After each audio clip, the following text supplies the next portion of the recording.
What's up, Barnhill family, and welcome back to the channel. Yo. So, Nick, one of my favorite boxers, and a boxer I think gets overlooked sometimes because the depth of competition at Top Rank has not always been the best, and that's Terence "Bud" Crawford. He's going to be taking on Shawn Porter, and I believe this is the toughest test of his career. Shawn Porter had a stellar amateur career, I think amassing over 275 amateur wins. He's got a 31-3 record, 17 KOs, very, very tough fighter. Terence Crawford's still the big favorite in this one, a minus 610 to a plus 450 for Porter, I believe. Are you excited about this upcoming fight? Yeah, I am, and I think the odds makers have this one right. Bud Crawford is very, very good. In my opinion, one of the best finishers in the entire sport of boxing.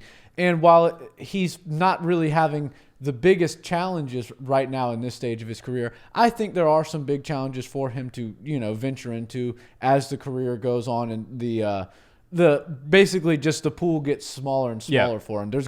Eventually we're gonna have to see the best fight the best before they all retire.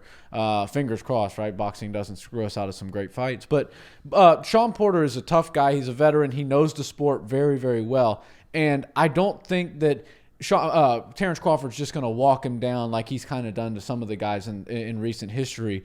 I think we're going to see a good fight. Shawn Porter, though, it sort of feels to me, and I could be wrong on this, that he's a little bit, and I don't mean this in a bad way, 1 foot in, 1 foot out. Like, he has a really good desk job, which is almost more difficult to land in boxing than winning a title, right? There's so few people that hold the microphone for a living, but there's so many people that carry belts, right? Yeah. So I feel like Shawn Porter, he's got a good thing going, and he's going to job security. Got his own podcast. Yeah, good for him, and he's doing the right things. Him and Andre Ward, they run the fights, and they make good money doing that.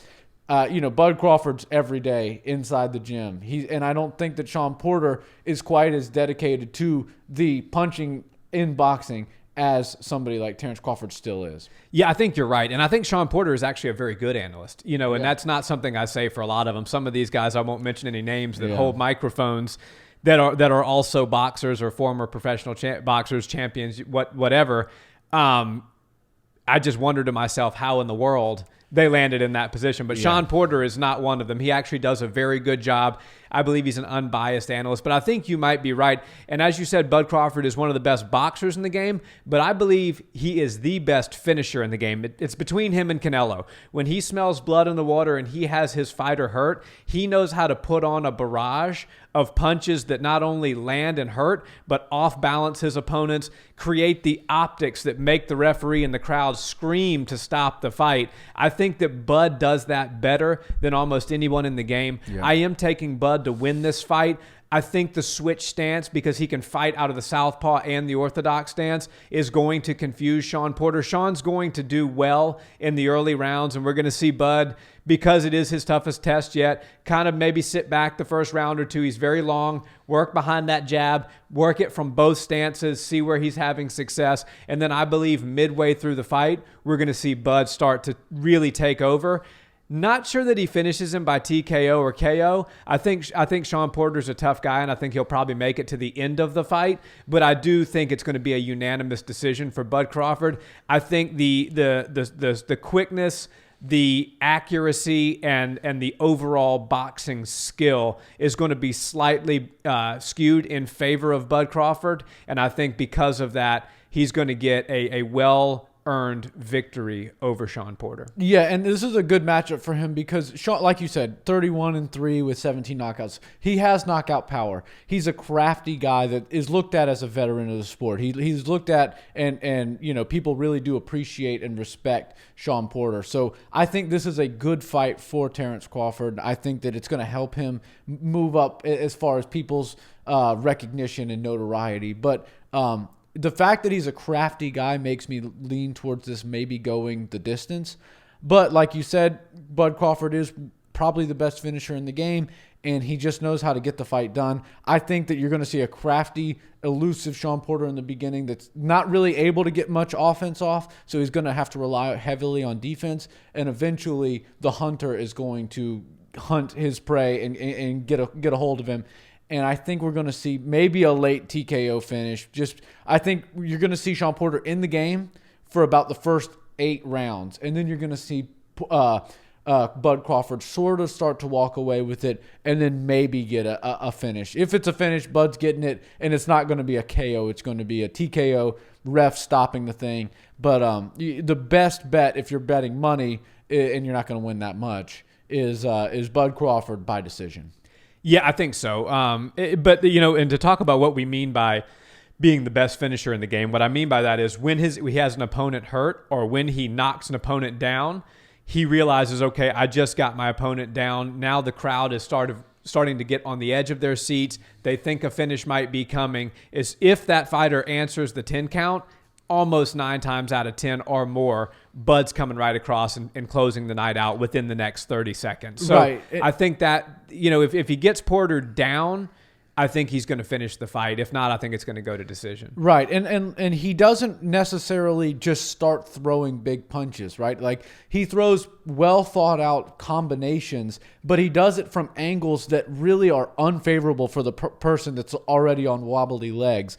And if you start punching somebody, like, you just go up to your friend who's a little bit wobbly, or maybe they've had too many drinks, and you shove them on the shoulder, you see how far they move. Sometimes Bud Crawford's punches that he's throwing in these big barrages aren't landing flush on the chin and rattling somebody's head. They're hitting the shoulder, but they're doing it enough to where it off balances them and will make it look like they're stumbling worse than they actually are. Maybe they would be able to stand it and take those better on the hands and stuff, but he knows how to read the body and get to the angles where it looks like he's just like putting them down with everything he throws. And when the ref, he's a human, right? When he sees that sort of stuff take place, he's like, I can't let this happen anymore. His job is to make sure the fighters stay as safe as possible in the fight, and that's why I consider him the best finisher in the game. And I think that might be how this fight ends. Yeah, and I hope if he wins, which I expect that he will, it sets up for a fight with Errol Spence Jr. Yeah. I think that's the natural progression. That's the biggest fight Bud Crawford can get. Bob Arum came out and said that he believes this fight with Shawn Porter will do anywhere from the 500,000 to 1.5 million pay-per-view buys.